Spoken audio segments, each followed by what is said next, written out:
juga dijelaskan dalam hadis Nabi yang akan kita sebutkan kisahnya yang panjang ini di dalam riwayat Imam Muslim dalam kitab sahihnya. Akan saya campur sedikit dengan versinya Imam Ahmad bin Hanbal dalam musnadnya. Kisah tentang Ashabul Ukhdud yang biasa kita mungkin baca lewat tapi nggak tahu kisahnya apa. Tapi pesannya mungkin tersampaikan.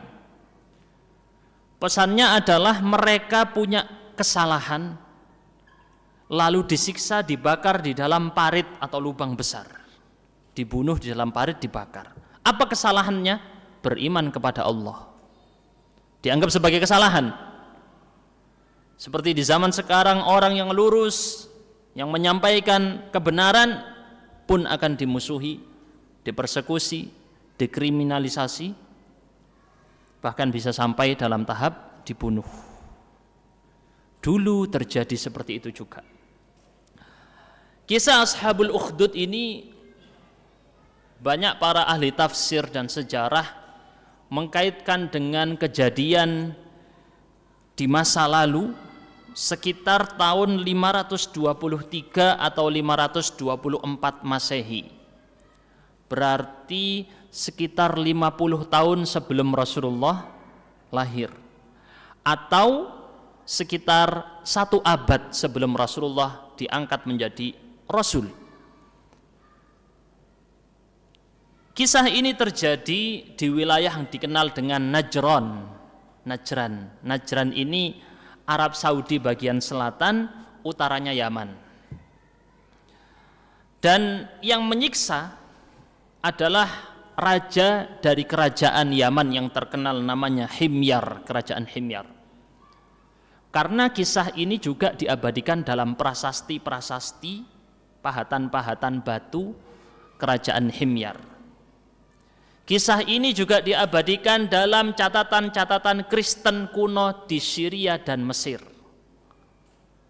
Jadi yang mencatat kejadian ini dari banyak ya. Baik itu prasasti yang ada di Sabak. Sabak mana Sabak? Kerajaan Sabak di wilayah Ma'rib di Yaman. Yang sempat saya salah sebut kemarin, saya sampaikan di beberapa kajian saya, Sabaean itu yang dimaksud bukan pengikut agama Sabi'ah, As-Sabi'in yang disebut di Al-Quran, bukan ya. Sabaean adalah orang-orang yang mereka berada di bawah kerajaan Sabak, daerah Ma'rib di Yaman. Sedangkan Sabi'in kalau versi sekarang yang paling mendekati adalah kaum Mandaean, tulisannya gitu ya, Mandaean, yang mereka mengklaim mengikuti Nabi Yahya. Ritual-ritualnya mereka banyak menggunakan air, karena Nabi Yahya dikenal dengan Nabi yang membaptis Nabi Isa. Baptis itu kan dilakukan di dalam air. Mirip dengan ritual kita mandi suci, mandi besar, semacam itu ya.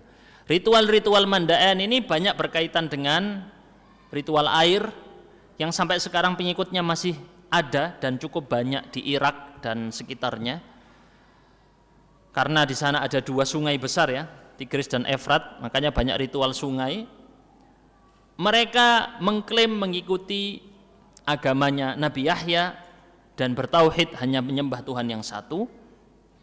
Kalau dilacak di dalam tafsir-tafsir tentang kaum As-Sabi'in, itu mereka menyembah bintang-bintang, atau kalau nggak salah ya, menyembah malaikat, atau bertawasul lewat malaikat atau lewat bintang-bintang.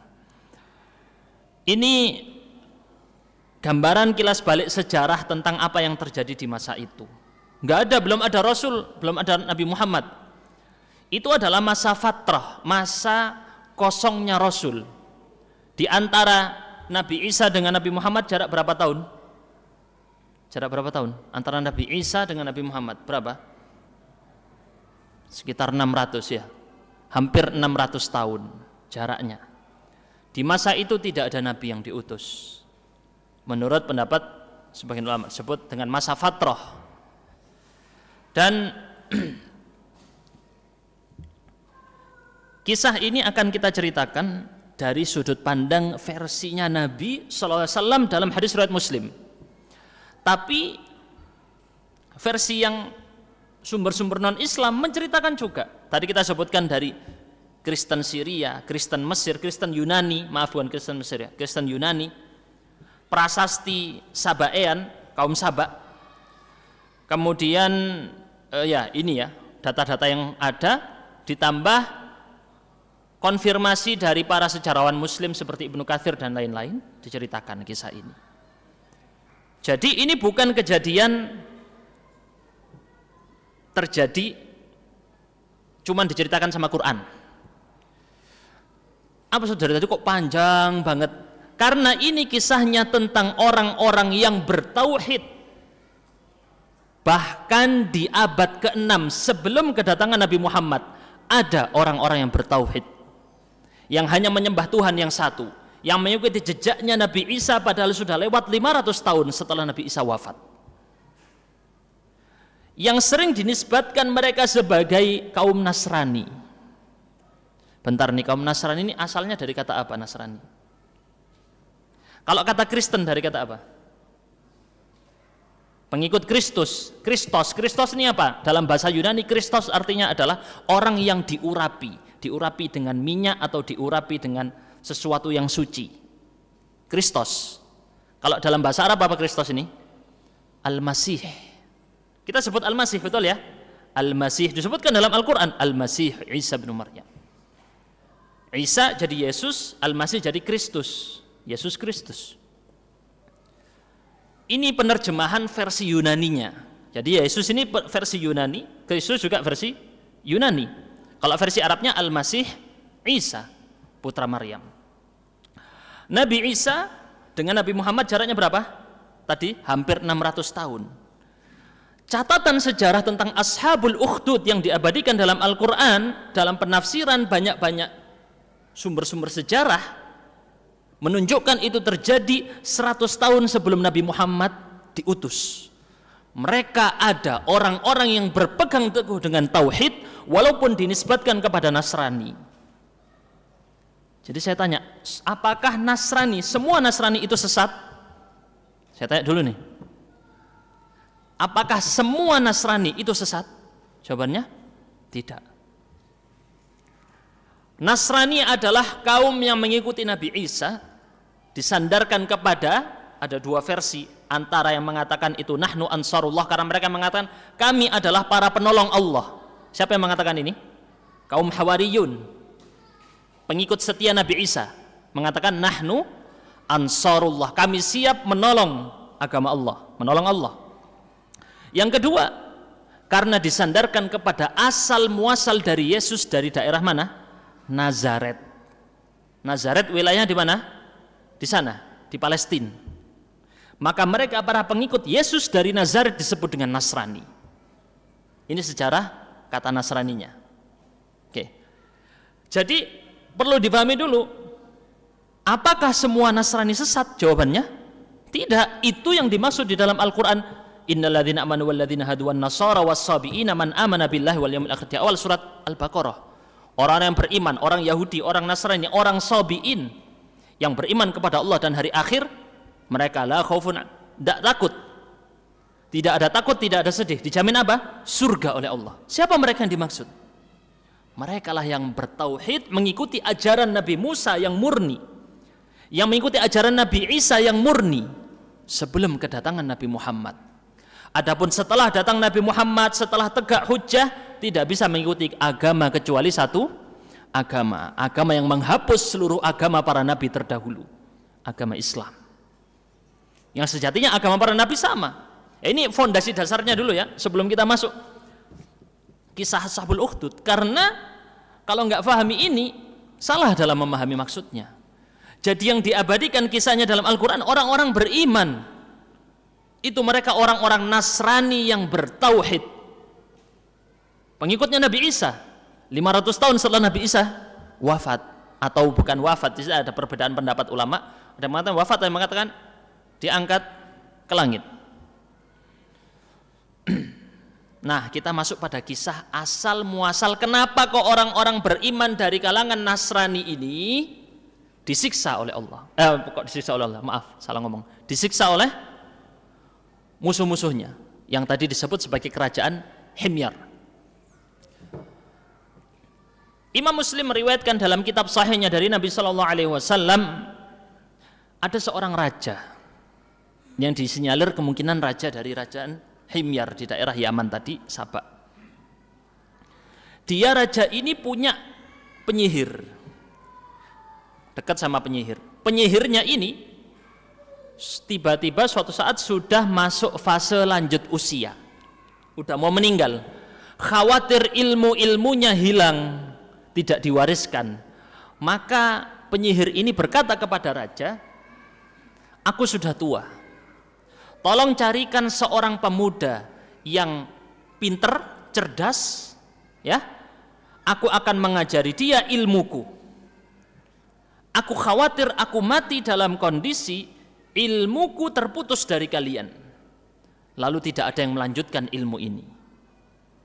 Maka raja ini saya langsung terjemahan bahasa Indonesia, versi Arabnya nanti repot kalau saya baca semua Arabnya. Maka raja ini mengutus satu orang pemuda yang cerdas belajar kepada penyihir ini. Di tengah jalan menuju penyihir, pemuda ini selalu melewati seorang pendeta rahib. Rahib ini bukan sekedar pendeta, tapi sebenarnya artinya adalah orang yang ahli ibadah, biasa disebut biarawan. Sampai yang versi ekstrimnya mereka tidak menikah, ya, orang-orang Nasrani. Yang disebut diabadikan dalam Al-Quran itu, warahbaniyatan ibtada'uha. Disebut diabadikan dalam Al-Quran tentang bagaimana orang-orang Nasrani masa lalu sampai membuat tata cara beribadah khusus dengan tidak menikah. Akhirnya kemudian dia tertarik sama orang ahli ibadah ini. Siapa yang dimaksud berarti? Dari kalangan apa? Antara Yahudi atau Nasrani, ahli kitab. Dia duduk mendengarkan ucapan si pendeta ini atau ahli ibadah ini, rahib. Rahib ini istilah untuk antara Yahudi atau Nasrani, tapi sering dipakai untuk Nasrani. Kalau Yahudi biasanya disebut habar, ahbar. Kalau yang Nasrani biasanya rahib, ahli ibadahnya, karena mereka lebih dominan ibadahnya tapi ilmunya kurang. Itu yang disebutkan dalam tafsir waladhdallin di Al-Fatihah. Nah, kembali ke ceritanya tadi, ya. Si pemuda ini kalau dengarkan ucapannya si ahli ibadah, rahib ini, Nasrani ini, kok bagus kata-katanya, kagum dia. Tentu yang di riwayatnya Nabi, hadisnya Nabi nggak disebut Nasrani, ya, tidak disebut secara tegas Nasrani atau Yahudi. Akhirnya setiap kali dia berangkat menuntut ilmu kepada penyihir, mampir dulu kepada pendeta. Mampir, soalnya bagus kata-katanya. Akhirnya lama-lama dia sering terlambat. Datang ke penyihir terlambat. Sama penyihir dihukum, dipukul dia. Laporlah dia kepada si pendeta. Pak pendeta, ini istilah bahasanya sekarang wis, ya. Ini saya dihukum sama penyihir karena terlambat. Kata beliau, kalau kamu takut sama penyihir ini, bilang keluargaku bikin aku terlambat. Dan kalau kamu takut sama keluargaku terlambat, bilang penyihir ini yang bikin aku terlambat. Pokoknya legalkan ini, kamu belajar sama aku di sini, tidak masalah. Istilahnya gitu, ya. Ini tidak teks hadisnya tidak seperti itu. Teks hadisnya hanya menyebutkan kalau kamu takut, kamu sampaikan kamu terlambat gara-gara keluargamu dan sebaliknya. Sampai suatu saat dia tetap belajar sama penyihir ini. Kok penyihir, ya? Sama penyihir iya, sama pendeta juga iya. Kita sebut pendeta biarawan, ya, biarawan, ahli ibadah Nasrani. Sampai suatu hari di tengah jalan ada orang banyak macet ini, nggak bisa jalan, dihadang oleh seekor binatang besar mengerikan. Binatang buas besar mengerikan. Akhirnya pemuda ini mengatakan, hari ini aku akan tahu mana yang lebih dicintai oleh Tuhan, penyihir ini atau pendeta ini. Maka dia ambil sebuah batu, dia berdoa, wahai Tuhan, jika urusan rahib biarawan ini lebih engkau cintai daripada urusan penyihir, maka bunuhlah binatang ini agar orang-orang bisa lewat. Dilempar pakai batu, mati binatangnya. Berarti yang mana yang benar? Pendeta, biarawannya ini.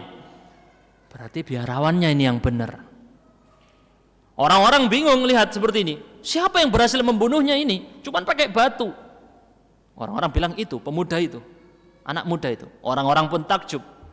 Mulai terkenal pemuda ini. Ini orang punya ilmu yang gak dimiliki oleh orang lain. Mulai terkenal ini ya, anak muda ini ya. Terkenal ini anak muda bisa bunuh hewan besar cuman pakai batu. Ilmu apa yang dia punya? Setelah kejadian tadi, dia datang kepada rahib pendeta biarawan, ceritakan kejadiannya. Akhirnya si biarawan ini mengatakan, wahai anakku, hari ini kamu sudah mencapai derajat yang lebih utama dari derajat yang al-yawma afdalu minni, kamu lebih tinggi derajatnya dibanding diriku. Qad balagha min amrika ma ara, kamu telah sampai pada apa yang aku lihat. Ini sudah, memang aku sudah menduga kamu akan seperti ini, istilahnya gitu. Tetapi ingat, suatu hari nanti kamu akan diuji dengan sebuah ujian.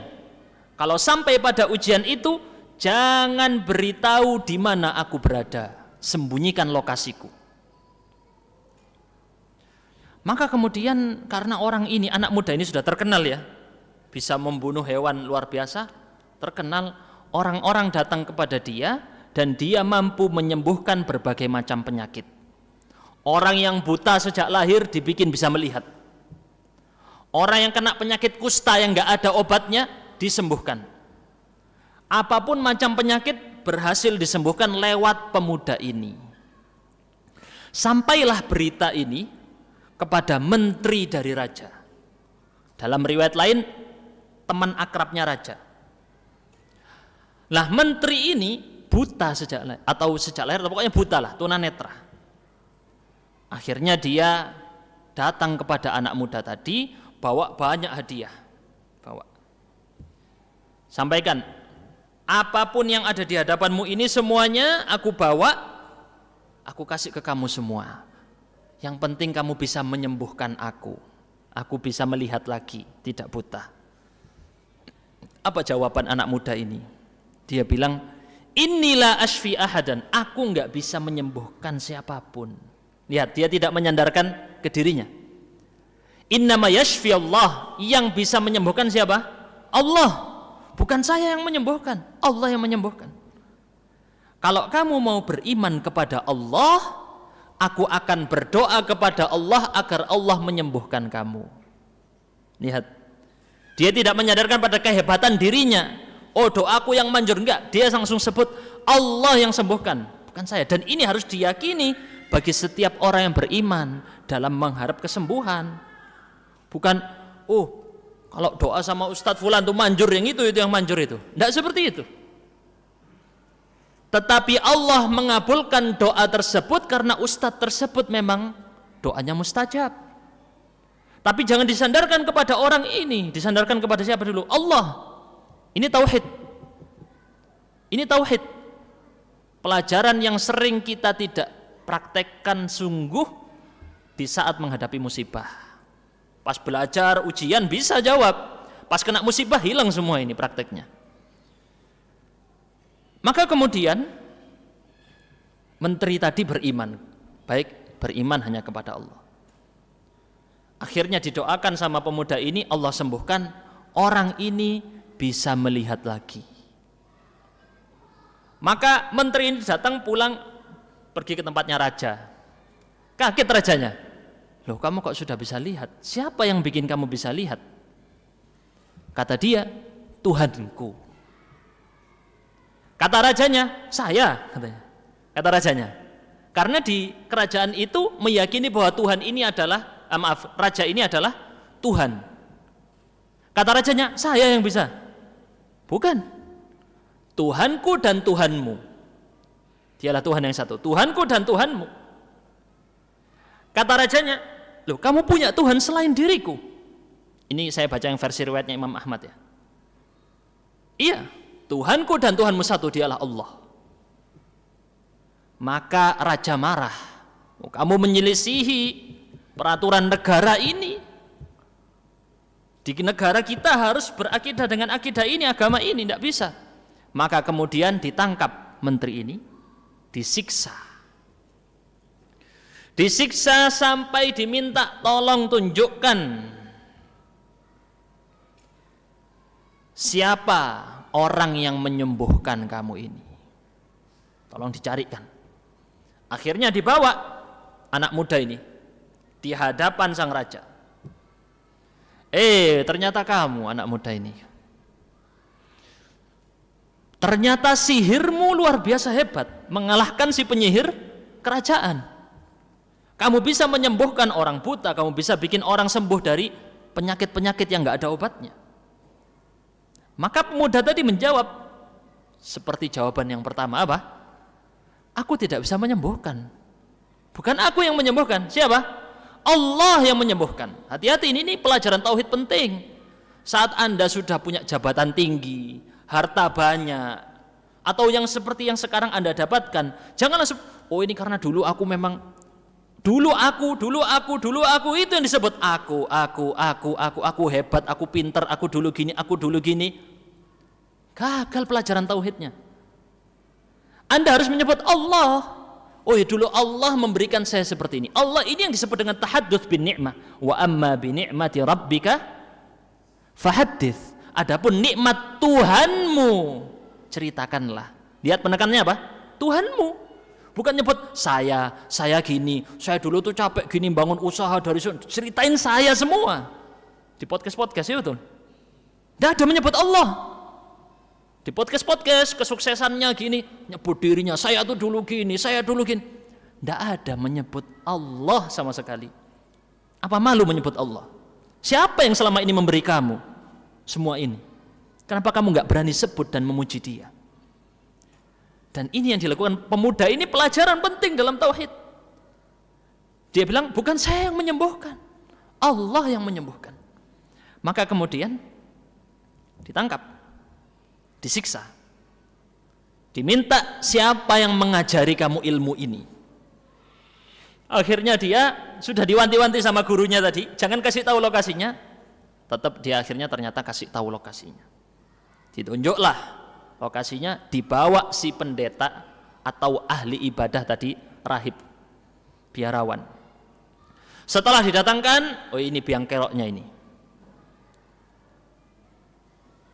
Tolong kamu kembali keluar dari agamamu yang sekarang, kembalilah kamu kepada agama resmi negara ini, nenek moyang di sini. Balik kamu ke agama yang lama. Biarawan menolak. Kalau di versi sejarah non-Islam, orang pemimpin kaum Nasrani Najran itu bernama Aresta. Kalau nggak salah Aresta, atau versi Arabnya Al-Harith.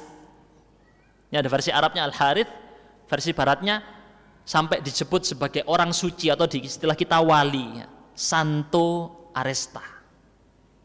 Haris Al-Harith Aresta ya. Santo Yosef itu orang suci, wali itu. Santo itu ahli ibadah, orang suci. Santo Aresta umurnya kalau di versi sejarah sudah 90-an tahun. Sudah sepuh, lansia. Tapi kalau versi hadis ini nggak dijelaskan ya, namanya siapa, usianya berapa. Biarawan ini menolak, tidak mau keluar dari ajaran tauhid. Maka raja minta, ambilkan gergaji. Dibawa gergaji. Diletakkan gergajinya di atas kepalanya, di tengah-tengah pas. Diminta dia, dikatakan lagi, ya, diminta untuk ayo keluar dari agamamu. Tidak mau, dibelah kepalanya menjadi dua. Dibelah kepalanya menjadi dua bagian. Rahib tadi, biarawan. Siksaan orang yang bertauhid di masa lalu seperti itu, Pak. Tidak ada apa-apanya dengan yang terjadi sekarang. Tidak ada apa-apanya, jauh. Sampai para sahabat dulu pernah melapor, wahai Rasulullah, tolong doa untuk kami agar kami menang. Tersiksa dulu di Mekah. Iya kan? Disiksa di mana-mana di Mekah. Rasulullah menceritakan, orang terdahulu dari kalian ada yang dibelah jadi dua badannya. Orang terdahulu dari orang yang bertauhid di masa lalu ada yang disisir dengan sisir besi. kulit dengan dagingnya terpisah. Itu siksaan orang-orang terdahulu. Rasul sampai marah. Kalian ini orang yang tergesa-gesa, terburu-buru. Pasti nanti Allah akan bantu, akan ada prosesnya. Kalau di bahasanya Al-Quran apa? La tahsabanna alladhina, maaf. Dalam Al-Quran apa? Yang itu? Jangan sangka kalian masuk dalam surga. Ayat Al-Quran. Mata nasrullah ala inna nasrullahi qarib, yang itu ayatnya. Ada yang ingat? Saya kok lupa itu. Gak ada menghafal Quran sini. Saya cek dulu ya ayatnya biar nyambung ini. Yang ala inna nasra ala apa? Mata nasrullah ala inna nasrullahi qarib. Itu terjadi di zaman para nabi terdahulu. Am hasibtum an tadkhulul jannata. Kalian nyangka kalian masuk surga. Walamma ya'tikum mathalul ladzina khalau min qablikum. Sedangkan kalian belum pernah diberi musibah seperti orang-orang terdahulu. Orang-orang terdahulu itu cobaannya berat. Massathumul ba'sa wad-dharra wa zulzilu hatta yaqula. Mereka kena ujian, cobaan, musibah yang luar biasa sampai Rasul dan orang-orang yang beriman bersama mereka berkata apa? Mata nasrullah, sampai Rasulnya, bukan hanya umatnya, sampai Rasulnya bertanya, kapan pertolongan Allah datang? Ala inna nasrallahi qarib. Lihat sekarang kisah lanjutannya ini ya. Jam berapa Isya ini? Saya takut kepotong ceritanya. 5 menit lagi kepotong ya. Baik. Maka setelah dibelah kepalanya tadi, didatangkan menteri. Menteri yang tadi ikut, bawa sini. Ayo balik kamu kepada agama nenek moyangmu. Tidak mau menterinya. Baik, dibawakan gergaji, dibelah kepalanya menjadi 2. Rahib, biarawan, dan menteri sudah meninggal. Tinggal siapa? Pemuda tadi. Bawa pemuda ini. Dibawa pemuda ini. Maka kemudian disuruh kepada pemuda ini, murtad kamu dari agamamu, keluar. Dia menolak, enggak mau. Dibawa para pengawal. Para pengawal bawa dia ke atas gunung. Di atas gunung nanti jatuhkan dia dari atas gunung biar dia mati ke bawah jurang. Dibawalah dia ke atas gunung dengan para pengawal tadi. Sesampai di atas gunung tadi, sudah mau dilempar, pemuda tadi berdoa, Allahumma kfinihim bima syi'ta. Ya Allah, lindungilah aku dari mereka, cukupkanlah aku dari mereka dengan apapun yang engkau kehendaki. Terserah engkau ya Allah. Maka saat di atas gunung tadi, sudah mau dilempar ini pemuda tadi, terjadi gempa. Gempa berguncang dengan sangat dahsyat. Yang jatuh bukan pemuda. Siapa yang jatuh? Para pengawalnya jatuh semua. Yang selamat tinggal 1, pemudanya. Balik lagi, ketemu raja lagi. Mana para pengawalku? Allah sudah melindungiku dari para pengawalmu. Maka kemudian datangkan pengawal yang lain, kumpulkan pasukan-pasukannya, bawa orang ini, bawa dia ke perahu kecil, bawa ke tengah laut, tenggelamkan dia di sana. Dibawalah ke tengah laut, sampai di tengah laut sudah mau dilempar ke dalam laut. Pemuda tadi ini berdoa lagi apa? Allahumma kfinihim bima syi'ta. Ya Allah, lindungilah aku dari mereka dengan cara yang engkau kehendaki. Apa yang kemudian terjadi? Perahunya terbalik, semuanya tenggelam kecuali anak muda ini. Anak muda ini kembali datang lagi, ketemu dengan raja. Apa yang terjadi pada para pengawalku? Allah lindungi aku dari mereka. Maka kemudian pemuda ini ngasih, udah kamu mau bunuh aku kan? Kata pemudanya ini, kamu mau bunuh aku?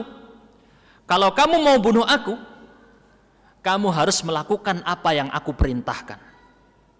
Kata raja, apa itu perintahnya? Kumpulkan seluruh rakyat di lapangan, lalu salib aku di sebuah batang pohon. Disalib itu ada yang diikat atau kadang mohon maaf itu dipaku. Tangannya, kakinya dipaku di batang kayu. Itu namanya disalib. Jadi luar biasa ya rasa sakitnya. Salib aku di sana, lalu ambil anak panah dari anak panah yang aku punya, lalu letakkan di dalam busurnya dia sendiri, dan ucapkan, maksudnya ya, ini dari barang yang halal, barangnya dia. Wallahu a'lam bishawab tentang maksudnya, tapi maknanya kemungkinan itu. Gunakan dari alatku yang untuk membunuh ini, pakai alatku saja. Dari busurku, dari anak panahku. Lalu ucapkan Bismillahi Rabbil Ghulam. Dengan nama Allah, Tuhan dari anak muda ini. Kalau kamu melakukan ini, kamu bisa membunuh aku. Akhirnya raja ini menuruti. Wes, yang penting anak ini mati. Karena dia sudah melanggar peraturan dan dia bisa membawa orang banyak kepada agamanya. Dia bisa menyembuhkan orang, dan setiap orang mau disembuhkan apa tadi syaratnya? Kamu harus beriman kepada Allah. Kalau sudah beriman, saya doakan, lalu Allah sembuhkan. Selesai. Berarti banyak orang yang berobat semuanya masuk Islam. Ini menunjukkan bahwa pengobatan bisa menjadi media dakwah yang sangat kuat. Dokter-dokter kalau menggunakan ini ya sebagai media dakwah, tiru anak muda ini. Tukang pijat, terapis, bekam perlu meniru ini ya, agar dia menyandarkan penyembuhan kepada Allah. Maka masih belum Isya ya? Seharusnya sudah Isya ini. Belum. Takut kepotong saya ngomong-ngomong kepotong. Tapi insya Allah ini saya ceritanya agak panjang ya. Jadi kadang-kadang antum bisa ketiduran. Tapi tidak apa-apa, masih nyambung kisahnya ini. Maka raja mengumpulkan orang-orang rakyatnya di lapangan, dikumpulkan semua jadi satu, dipertontonkan. Anak muda ini disalib di pohon, ya, diambil anak panah dengan busurnya, ditembakkan dengan apa tadi ucapan? Bismillahi Rabbil Ghulam, dengan nama Allah Tuhannya anak muda ini. Menyelisihi atau tidak? Menyelisihi peraturan negara atau tidak? Menyelisihi. Negara itu tidak meyakini akidahnya anak muda ini, tapi demi membunuh anak muda ini menyebut kata ini, Bismillah Rabbil Ghulam, dengan nama Allah Tuhannya anak muda ini. Maka kemudian panah itu melesat tepat mengenai pelipis pemuda tadi, pas di kepalanya, dan dia pun meninggal. Saat meninggal anak muda ini, langsung semua orang yang menyaksikan amanna bi Rabbil Ghulam. Orang-orang yang hadir, enggak disebutkan semuanya ya, tapi orang-orang yang menyaksikan berteriak-teriak, kami beriman dengan Tuhannya anak muda ini. Ramai bersorak-sorak, kami beriman dengan Tuhannya anak muda ini. Lihat, mati satu tumbuh 1000, istilahnya orang Indonesia ya. Kamu bisa membunuh orang ini, tapi kamu tidak bisa membunuh semangat dan ajaran yang dibawa oleh orang ini. Itulah Islam. Kamu bisa memenjarakan ulama-ulama itu, tapi kamu tidak bisa memenjarakan ide-ide dan ajarannya. Kamu bisa memenjarakan Ibnu Taimiyah contohnya, Imam Ahmad bin Hanbal contohnya. Kamu penjara Imam Ahmad, kamu penjara Imam Ibnu Taimiyah, tapi kamu tidak bisa memenjarakan pemikirannya. Pemikirannya mengalir dari zaman ke zaman, dari abad ke abad, dihidupkan oleh ribuan orang, bahkan jutaan orang setelah mereka, seperti yang terjadi pada anak muda ini. Kemudian orang pembisiknya raja bilang, waduh, ini kan yang selama ini kamu takuti. Yang kamu takuti bukan pemuda ini, tapi kamu takuti orang-orang ikut ajarannya anak muda ini. Dan sekarang sudah terjadi, orang-orang itu semuanya beriman. Gimana? Maka raja marah. Berarti semua yang beriman ini semua harus mengikuti hukumannya. Semuanya hukumannya sama apa? Hukuman mati. Langsung dibuatkan parit. Saking banyaknya, ini saking banyaknya, kalau mau dihukum satu-satu repot. Saking banyaknya dibuatkan parit sekaligus jadi kuburan mereka. digali parit-parit besar, ditaruh di situ di dalamnya api. Dan raja mengumumkan, "Malam yarji' an dinihi fa aqhimuhu fiha." Yang tidak mau keluar dari agamanya, maka dia akan dilemparkan ke dalam parit berapi tadi. Ini apa tadi disebutkan? Qutila ashabul ukhdud an-nari dzatil waqud. Inilah ashabul ukhdud, orang-orang yang membuat parit lalu menceburkan orang-orang beriman ke dalam sana, disiksa sampai mati. Bukan sekedar langsung dibunuh, Pak, disiksa, Pak, dibakar sampai mati. Maka orang satu persatu dibawa ke sana dan mereka ditanya, mau murtad atau tidak? Kalau mau murtad aman, nggak mati. Ini nanti seperti nanti kejadian Dajjal seperti itu. Mau ikut Dajjal, enak hidupnya, makan, ekonomi lancar, makanan semua nyaman. Tapi nggak mau ikut Dajjal, mati. Sampai ada dibelah jadi dua ya, di kisahnya Dajjal menghadapi seorang pemuda. Ini bukan fitnah sembarang ini, Pak. Kita cuman urusan ada uang lebih dikit diambil, padahal itu haram. Apalagi urusan seperti ini, nyawa sama nyawa sayangnya luar biasa. Kejadian yang ini, orang-orang pun masuk ke dalam parit tersebut, bahkan berlomba-lomba mau masuk ke dalam sana. Kalau dalam riwayat-riwayat sejarah disebutkan, contohnya dalam prasasti Himyar, kalau nggak salah prasasti Himyarnya ya, yang terbunuh, catatan sejarah yang paling sedikit menyebutkan 1.000 orang yang dibunuh, 1.000 orang. Versi Kristen Syria yang terbunuh puluhan ribu sampai 40.000 atau lebih. Banyak, Pak. Ini peristiwa yang sangat bersejarah sampai diabadikan dalam banyak kisah, sampai diabadikan oleh Al-Quran. Satu-satunya kesalahan dia apa? Satu-satunya kesalahan mereka apa? Beriman kepada Allah. Apakah dosa beriman? Bukan dosa. Tapi hari ini beriman kepada Allah dan menyuarakan iman kepada Allah dianggap sebagai kriminal, radikal, teroris. Ini bentuk ekstrim dan bahkan nggak boleh diajarkan. Dan kemudian setelah banyak yang masuk ke dalam parit, Rasulullah mengisahkan seorang ibu. Saat itu ada seorang ibu bersama bayi kecilnya mau dilempar ke dalam parit. Wanita ini ragu mau masuk atau enggak. Ada keraguan, Pak. Aduh, bawa anak. Tiba-tiba anak ini mampu berbicara, mengatakan, "Ya ummah, isbiri fa innaki 'alal haq." Wahai ibuku, sabarlah. Sesungguhnya engkau berada di atas kebenaran. Lanjutkan perjalananmu. Lanjutkan, kamu lompat ke dalam parit, di balik itu ada surga.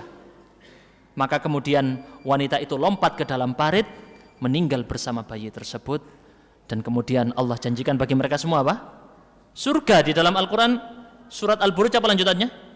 Innal ladzina fatanul mu'minina wal mu'minat thumma lam yatubu falahum adzabu jahannam wa lahum adzabul harik.